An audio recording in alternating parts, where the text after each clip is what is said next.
Good morning. Welcome to Goddard Space Flight Center in Greenbelt, Maryland. I'm Cheryl Warner in NASA's Office of Communications.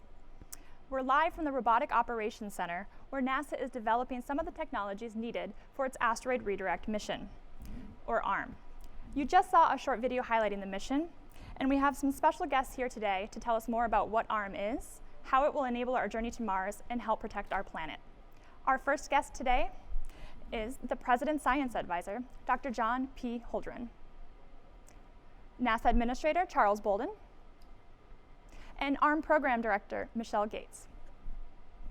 First, we will hear some remarks from Mr. Holdren. Thank you very much. It's certainly a pleasure to be here.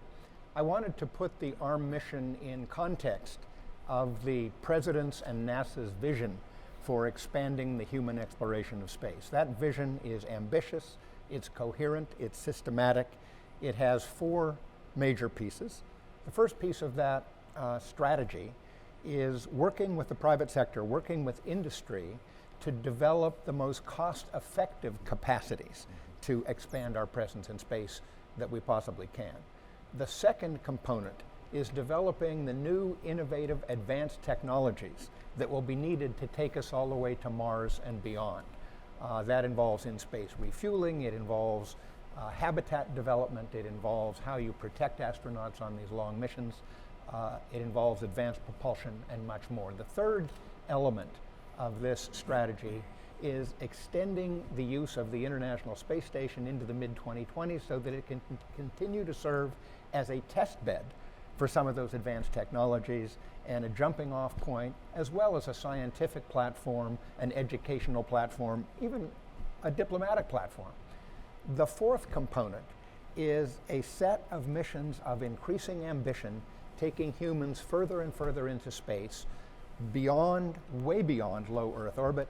What we'll be doing next is setting up operations in a stable orbit around the moon, which in fact is the most sensible jumping off point for a Mars mission, because as opposed to the surface of the moon, you don't have to spend the energy to lift all of your payloads back out of moon's gravity. This is a conclusion of, I think, everybody who's looked really carefully at the dynamics and the mechanics of getting to Mars. You do it from a jumping off point in stable orbit around the moon. The ARM mission exploits and will exploit a whole variety of technologies that come together to advance our progress toward the moon. One is human operations in a stable orbit around the moon. Another is the combination of robotic capabilities that will pull a boulder from an asteroid and bring it into that orbit, and the human capabilities, the judgment, the on-the-spot decision-making that only humans can deliver. And the demonstration of advanced electric propulsion capabilities that will be used to reach that asteroid and bring a boulder back from it.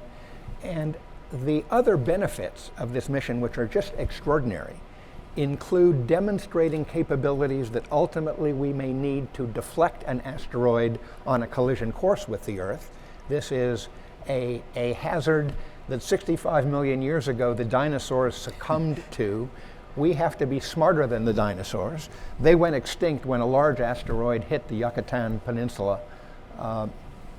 And we are going to get better through this asteroid redirect mission at identifying dangerous asteroids, learning how to deflect them, and we'll learn in addition how to exploit asteroids commercially. Asteroids contain materials that can be used to resupply space missions and ultimately may be valuable sources of materials for long-term existence of humans in space. You know, President Obama has said, we're going to space not just to visit, but to stay.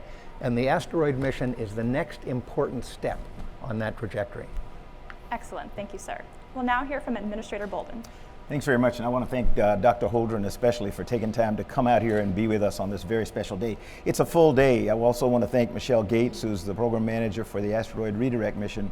As I said, we're going to talk just a little bit briefly about the overview of the mission, a little details, and then the big part of the day is this afternoon when industry is allowed to come in and spend a little time with us. And they've been working with us for a number of years now, but this is sort of the piece de resistance when we bring them in and let them actually look at the mock-ups. I have to thank also Chris Scalise and the team out here at Goddard for not only hosting and establishing this test facility, but for hosting this particular program. So thanks again to Chris and the team here. You know, engineers and scientists actually around the world have been involved in thinking about this for a number of years now.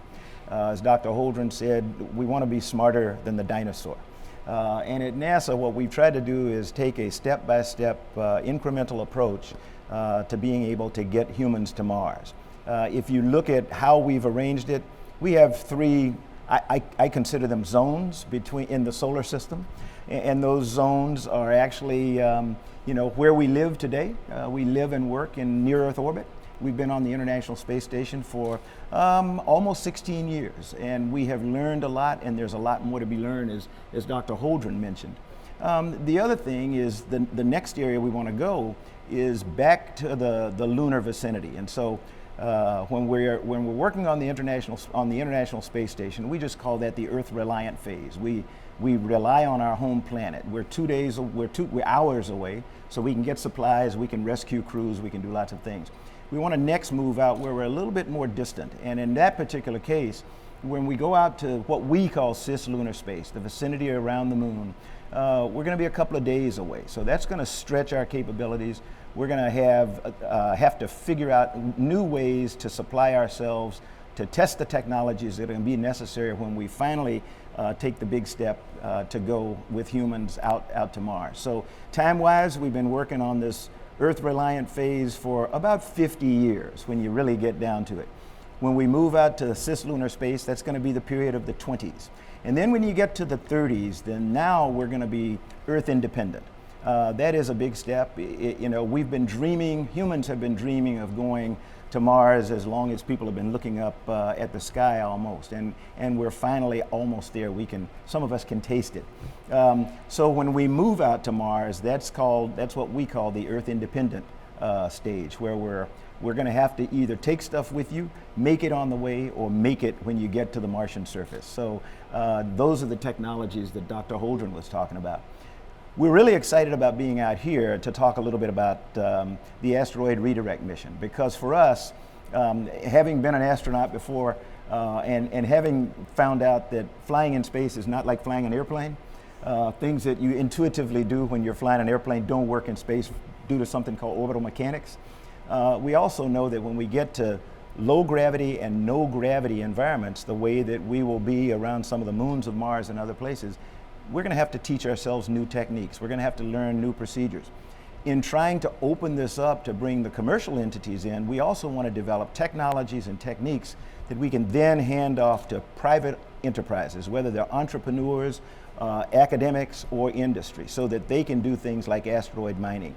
So that's the big purpose for the Asteroid Redirect Mission. It's an important step for us on the journey to Mars. It's going to give us an opportunity to sit out in the proving ground and make sure that we understand the kinds of things that we need to do when we finally send our astronauts to Mars, because it's an exciting time, but you know, we've got to have our act together when we go there. So hopefully you all will learn a little bit more than you knew when you started this program today, and I'm going to let you turn it over to Michele, because she's the expert here with us and she'll give us a little bit more detail. Thank you very much. It's really an honor to be here with both of you, Dr. Holdren and Administrator Bolden. The Asteroid Redirect Mission really is a vital step in our journey to Mars, in particular that proving ground of cislunar space. As we move from the Earth-reliant operations in low Earth orbit to the proving ground where we can get our astronaut crews back within a matter of days if we need to, and then to Earth-reliant phase where, for example, missions to Mars are on the scale of years in duration. The Asteroid Redirect Mission really provides a demonstration and an important integrated mission opportunity in cislunar space. There is a robotic mission component and a crewed mission component. The robotic mission does have a first ever demonstration of advanced solar electric propulsion in moving multi-ton masses through interplanetary space-like trajectories. In particular, we will use this advanced solar electric propulsion system to transit a couple of years to a near-Earth asteroid and acquire a multi-ton boulder, as you mentioned. Dr. Holdren, from the surface of the asteroid. We will then actually use the gravitational mass of that multi-ton boulder and the spacecraft to alter the trajectory of the parent asteroid in a deflection demonstration for planetary defense purposes, as you had mentioned as well. We'll then use the space flight system to ferry that multi-ton asteroidal mass back to a gravitationally neutral point in the lunar vicinity, as you mentioned as well. About 10 years from now, our astronauts will launch on the Space Launch System and Orion Crew capsules, our next generation systems under development now by the agency that will start testing with our crews 5 to 7 years from now, I believe, if my memory serves. But 10 years from now, our crews will transit the several-day trip to the asteroid boulder, multi-ton mass, and the Sept spacecraft, rendezvous with it, and select, extract, and return samples with them in the Orion capsule back here to Earth. Thank you. Great, thank you all. You did a great job explaining to us why the Asteroid Redirect Mission is important to our nation and the journey to Mars. So Michele, I'm going to ask you a question. Tell us a little bit more about where we actually are in mission formulation. Absolutely, and so the crewed mission segment that I had mentioned is still in pre-formulation. It is planned as an early mission in cislunar space. It's about 25 days to a month in duration, so it's a significant duration for our astronaut crews in the mid-2020s. The robotic mission just received approval for Phase B, which is the phase of spacecraft development in which we baseline a mission design, including spacecraft design, trajectory design, orbital mechanics, mission duration, and all of the technical parameters that define the spacecraft mission. The preliminary design review and baseline is planned for late in 2017, and then a follow-on approval at the agency level for March of 2018. There are many systems under prototype, including the ones you see behind us, the robotic systems for capture. The spacecraft development is ongoing with industry to leverage commercial capabilities that industry can provide to us, as well as provide a path for industry use of advanced solar electric propulsion in the future. Thank you, Michele. Dr. Holdren, you touched on this a little bit in terms of planetary defense.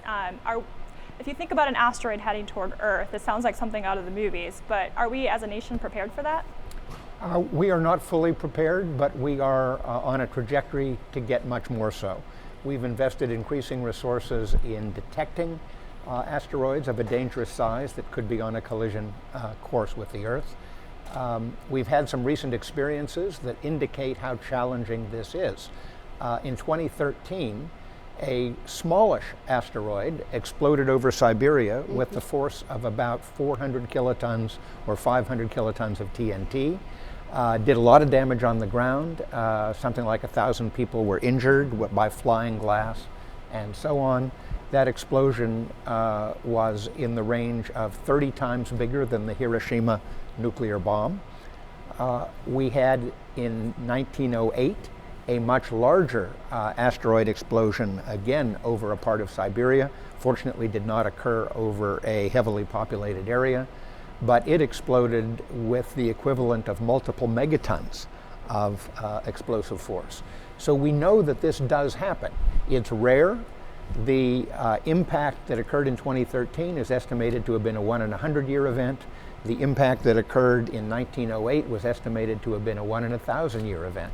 But again, if we are going to be as capable a civilization as our technology allows, we need to be prepared for even those rare events because they could do a lot of damage to the Earth.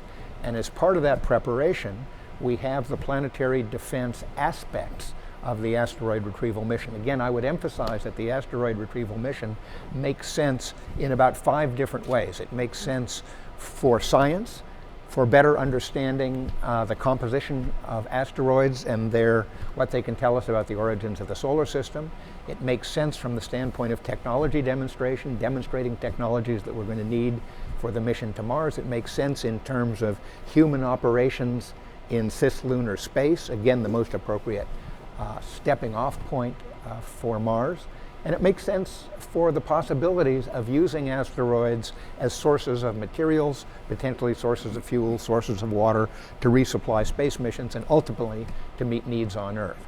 So this is a multi-purpose mission, but the planetary defense aspect is one important part of it. Understood, thank you. Administrator Bolden, as we know, the second part of this mission involves sending a crew to the asteroid Boulder. Can you tell us where we are with the development of the systems that will send them there? We're actually going to have an opportunity to talk about some of them this afternoon. One of the things that we're very proud of is the fact that we have the SLS, the Space Launch System, and the Orion Crew Module that have now been in development. They're off the drawing board. We now are cutting hardware. We've actually flown Orion successfully back in December of 2014. A very successful mission, farther away from Earth than any vehicle intended to carry humans had been in more than 40 years. I love to tell people, come with me to Michoud outside of New Orleans, where you can actually see the barrel sections of the massive Space Launch System now being welded and assembled. We are going to fly the test flight of SLS and Orion mated in 2018. That will be an uncrewed mission out to the vicinity of the moon and orbit several times. And then in the early 2020s, we'll put a crew on board Orion and fly that particular mission. In mid-20s, when I say Michele and her team are successful in moving the asteroidal mass to cislunar space and to a stable orbit around the moon, we're actually going to allow a crew to attach themselves to the device that some of you can see behind me, and they'll actually use that as an exit way out of Orion onto the asteroidal mass, where they can do experimentation on technology development, on procedures development. And this is a continuation. I talk about step-by-step things all the time. We've actually been doing simulations at the Johnson Space Center, simulations here, simulations at many of our NASA centers. We've also spent the last, I think, 3 years in our underwater proving ground called NEMO. So that has been dedicated to asteroid research, if you will. How do humans attach themselves to an asteroid, which may be no gravity or very low gravity? So we've been coming along up until now, and the mid-2020s will give us an opportunity to really send a crew out to do some of the kinds of things that we think we may have to do when you get out into the Martian environment, where you're distant from Earth, out in the Earth independent phase, where our crews will be much better prepared to do the kinds of operations that they want out there. So it's an incremental, step-by-step approach that we're using. Thank you, sir. Dr. Gates, can you tell us a little bit more about the target asteroid that we have in mind that we're going to visit? Sure, absolutely. And in fact, the science community selected our reference target, which is 2008 EV5. It is a carbonaceous asteroid, believed to be one of potentially 4 types.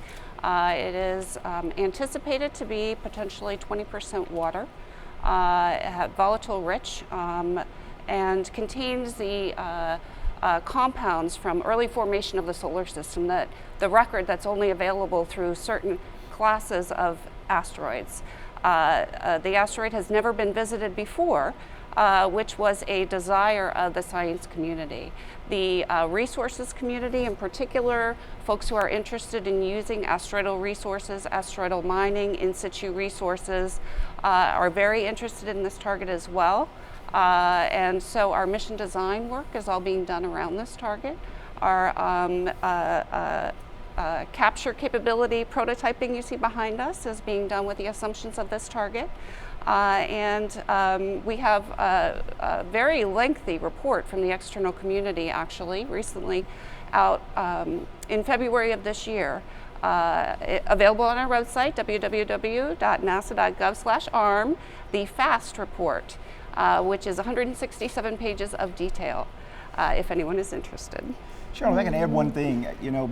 I can't believe I forgot this, but last week we had an incredible mission that was launched called OSIRIS-REx. Yes. And as I talk about an incremental approach to what we're doing, a lot of the folk who are here at Goddard, because they were essentially the key members of the OSIRIS-REx team, we launched a satellite that is going to make a couple of year transit to another asteroid that is pretty well studied, Bennu. when it gets there, we're going to study that asteroid for about 2 years. We're going to pick landing sites. We're going to do a better characterization of it. And then finally, when we're confident that we know where we want to land and how to do it, the OSIRIS-REx is actually going to take itself down to very close proximity to the surface of Bennu and use a long arm that'll go down, penetrate the surface, and cause dust and debris and whatever you want to call it from an asteroid to come up and be captured into a canister that we will then bring back to Earth for subsequent study. So it'll go into what we currently call the lunar repository at the Johnson Space Center, where planetary scientists will be able to take real samples from Bennu and begin to study them. And that will feed in to the subsequent Asteroid Redirect Mission. So everything we do is incrementally planned to support each other. And I did not want to forget about OSIRIS-REx. Thank you for adding that. Very quickly, do you have any last remarks? Because we're going to wrap up here. Dr. Gates? I just encourage folks to visit our website and look at all the recent progress, including with the spacecraft bus, our announcement for partnerships that was just released, the prototyping information on our technologies, and all the benefits of the mission that Dr. Holdren spoke of. I'm just happy to be here and have Dr. Holdren here. It's not every day that we get the President's Science Advisor to come out to the Goddard Space Flight Center. So excited about this mission, excited about the fact that we're going to expose industry to it again today and let them give us some inputs, but just real good time for the agency. And I would just add that the President is excited about this mission as well. He spoke about an asteroid mission in 2010 when he talked about the way we were building a systematic, coherent, visionary approach to moving deeper into space and conducting ever more elaborate operations in space. We think this mission is a great example that pulls together so many threads of what we need to be doing on the way to Mars. Great, well thank you all. We appreciate you being here today. We're excited about this mission as well. In fact, if you're interested in learning more about the Asteroid Redirect Mission, today, September 14th at 12 p.m. Eastern, if you check out www.nasa.gov/ARM, you can tune into our virtual update. And immediately following that, at 3 p.m. Eastern today, we're going to have a Facebook Live Q&A with more staff to talk about the Asteroid Redirect Mission. Again, check out www.nasa.gov/ARM. Thank you.